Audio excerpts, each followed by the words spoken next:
नमस्कार, स्वागत है आपका न्यूज इन मिरर में और मैं हूं आपके साथ निशात्री। रामनगर में एक पहला केस है जहां पर एक बेटे को मौत की सजा जो है सुनाई गई है। मामला ये है कि मां की हत्या के जुर्म में उस बेटे को सजाए मौत दी गई है और आपको ये बता दूं कि उस बेटे द्वारा पहले अपनी मां को दराटी से मारा गया, फिर उसके बाद कुल्हाड़ी से उस पर वार किए गए, उसके बाद मां को मार दिया गया। हालांकि ये 45 वर्षीय युवक द्वारा जो है एक प्लान करके हत्या की गई है और मामला 2014 का है। उस पर सुनवाई करते हुए जो है कोर्ट ने उस व्यक्ति को सजाए मौत की सजा दी है। आपको बता दूं कि कोर्ट ने यह भी कहा है कि बुढ़ापे की अगर हम बात करते हैं तो किसी भी बच्चे का जो है, किसी भी बेटे का या बेटी का बुढ़ापा जो है वो खतरे में नहीं होता है, क्योंकि माँ बाप हमेशा चाहते हैं कि अपने बच्चों के लिए वो कुछ ऐसा करके जाएं ताकि उसके बच्चे जो है बाद में किसी के मोहताज जो है नहीं हो। यानी प्रॉपर्टी की बात की जाए या फिर कुछ पैसों की बात की जाए, यानी उनका भविष्य वो सिक्योर करते हैं हमेशा, और ये वे उम्मीद उनसे सिर्फ यही रखते हैं कि सिर्फ उनका बुढ़ापा जो है वो खतरे में नहीं पड़ना चाहिए। वो अपने बच्चों से सिर्फ यही उम्मीद करते हैं कि उनके बच्चे सिर्फ उनको संभालें, उनका ख्याल रखें। लेकिन इस बेटे ने उन सब चीज़ों को जो है तार तार करते हुए अपनी ही माँ का जो है कत्ल कर दिया और पहले दराटी से वार किए, फिर उसके बाद कुल्हाड़ी से उसे खत्म कर दिया। और आपको ये भी बता दूं कि इस सब को देखते हुए और उस व्यक्ति को जो है दोषी पाया गया, क्योंकि उसने अपनी मां के साथ धोखा किया, उसका भरोसा उस व्यक्ति ने तोड़ा। आपको बता दूं कि इस अपराध की क्रूरता से जो है अंजाम दिया गया था, जिसके बाद न्यायाधीश की बात की जाए तो उधमपुर में हक नवाज जरगर ने शनिवार को मां की हत्या के जुर्म में उस व्यक्ति को मौत की सजा सुनाई गई। मामला ये उधमपुर का है और उधमपुर के जिला रामनगर तहसील के रस्से गांव का ये पूरा मामला है।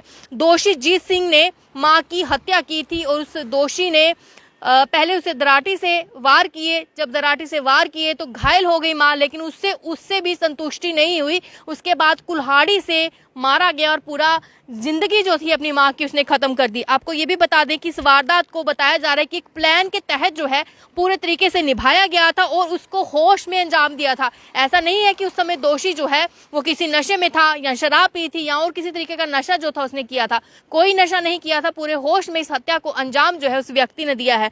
बताया जा रहा है कि दोषी जो है वो अपनी मृतका से 2 कनाल जमीन के लिए मांग कर रहा था और ये भी कह रहा था कि वो अपने दूसरे बेटे के साथ जाके रहे, यानी वो खुद के साथ नहीं रखना चाहता था। वो चाहता था कि माँ जो है उसे सिर्फ 2 कनाल जमीन दे दे, लेकिन वो ये कह रहा था कि जो दूसरा पुत्र है जिसका नाम मुल्क राज बताया जा रहा है, वो कह रहा था कि वो उसके साथ रहे, यानी उसके साथ ना रहे।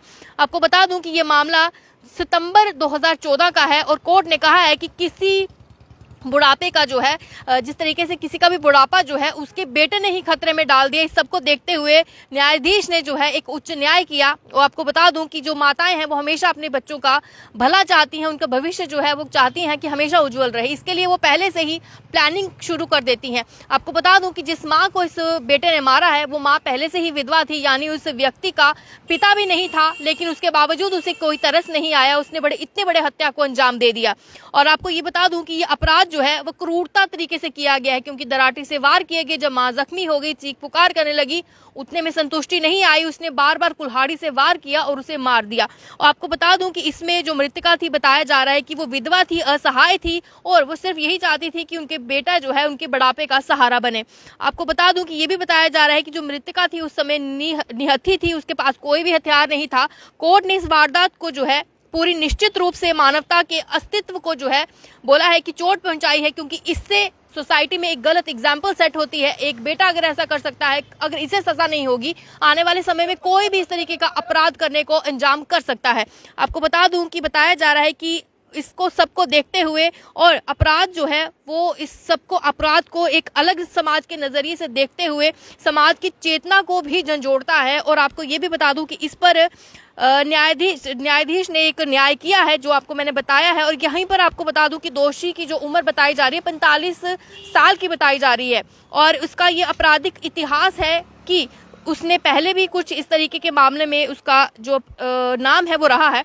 अभी आपको बता दूं कि इस पर जो है क्रमश धारा 326, 341, सीआरपीसी के तहत जो है अपराधी जो है अपराध करने पर 2 साल की सजा 2 साल और 6 महीने की सजा दी गई थी। यानी जो पहले इस पर आपराधिक मामला था, जाहिर तौर पर बात है कि पहली बार उसने अपराध नहीं किया था और तभी भी जो है 10 साल की कठोर कारावास, धारा 307 सीआरपीसी के तहत जो है अपराध करने के मामले में 30,000 का जुर्माना की जो सुनवाई थी वो पहले भी की गई थी। लेकिन अभी की देखा जाए 302 सीआरपीसी के तहत जो है इस अपराधी को सजाए मौत की सजा जो है वो दी गई है। और ऐसे बेटों को मौत की सजा होनी भी चाहिए, क्योंकि जो अपनी माँ का ध्यान नहीं रख सकते हैं, सोसाइटी में एक गलत जो है एक मैसेज छोड़ते हैं। हालांकि आपको बता दूं कि न्यायाधीश ने इस पर जो संज्ञान लिया है और इस व्यक्ति को मौत की सजा जो है वो सुनाई दी गई है।